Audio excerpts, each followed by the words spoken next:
আসসালামু আলাইকুম। আমি মোহাম্মদ রঞ্জু হক, আপনাদেরই ভাই। বরাবরের মতো আরেকটি ভিডিও আপনাদের সম্মুখে নিয়ে এসেছি।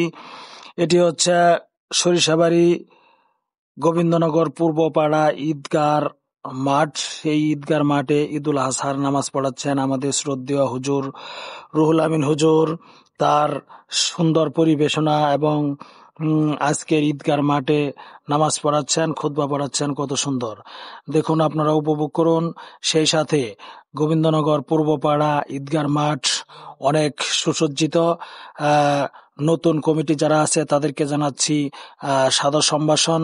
সেই সাথে জানাচ্ছি যারা অক্লান্ত পরিশ্রমে আজকের এই ঈদগার মাঠ সাজিয়েছে তাদের।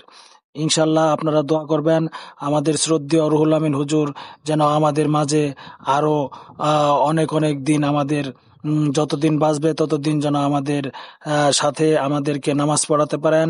সেই সাথে আপনারা দোয়া করবেন যাতে তার শরীর স্বাস্থ্য ভালো থাকে। ইনশাল্লাহ আমরা তার জন্য দোয়া করি।